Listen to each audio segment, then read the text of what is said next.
আমার মা বাবা আমার জন্য কত কষ্ট করেছিল।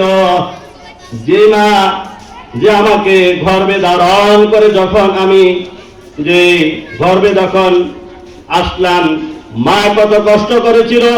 মা খাইতে পারে না, শুইতে পারে না, এভাবে কষ্টের পর কষ্ট 8 মাস 9 মাস 10 মাস পর্যন্ত মা কত যত্ন কত কষ্ট করেছিল।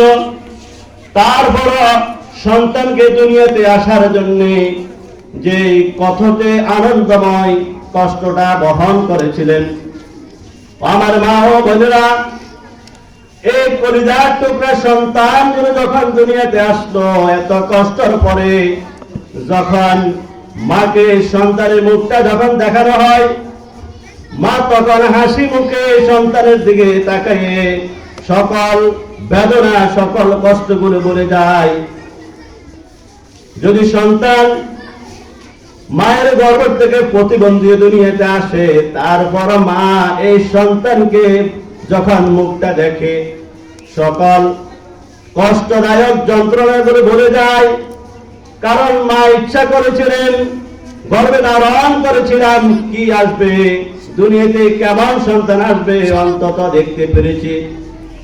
এই জন্য আনন্দময় হয়ে আল্লাহর দরবারে শুকরিয়া আদায় করে আলহামদুলিল্লাহ, আল্লাহ আমাকে আজ থেকে 9 মাস 10 মাস পর একটি টুকটুকে সুন্দর একটি নেয়ামত দান করেছ। আল্লাহ সেই নেয়ামতের শুকরিয়া আদায় করে আলহামদুলিল্লাহ। মা ও বোনেরা, এই সন্তানগুলো যখন দুনিয়াতে আসলো, আসার পর আমাদের করণীয় কি? আমাদের করণীয় হলো তাদের সুন্দর একটি নাম রাখা এবং যদি সম্ভব হয় তাদের জন্য আকিকা দেওয়া। আর যখন আস্তে আস্তে যখন 4 বছর 5 বছর 6 বছর যখন বয়স হতে থাকে, তখন তাকে দিনমুখী করার জন্য আস্তে আস্তে তাদেরকে মুক্তবে পাঠাইতে হয়, মাদ্রাসা পাঠানো হয়, মসজিদে পাঠানো হয়।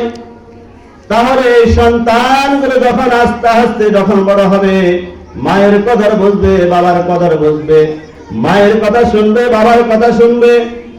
আর যখন এভাবে দিনের দিকে যখন না আসে, মা বাবার লক্ষ্য উদ্দেশ্য না থাকে, একদিন এই সন্তানগুলো যখন বড় হবে, তখন বাবা খাবে, গাঁজা খাবে, মায়ের কথা শুনবে না। মাকে হঠাৎ করে বলবে আমাকে 10,000 টাকা দিতে হবে, আমাকে 20,000 টাকা দিতে হবে। মা বলবে বাবা কেন? বললো আমি একটা মোবাইল কিনবো, একটা হুন্ডা কিনবো। আর যখন মা শুনবে না, বাবা শুনবে না, তখন ঘরের ভিতরে যা কিছু আছে সব কিছু ভেঙে ফেলবে। এরকম ঘটনাগুলো আমাদের নোয়াখালীতে হয়েছে, বাংলাদেশে অনেক এরকম ঘটনাগুলো ঘটেছে।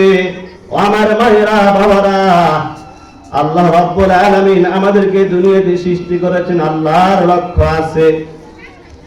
আর দুনিয়াতে আমরা যখন পরিবার গঠন করব, পরিবার গঠনের মাধ্যম দিয়ে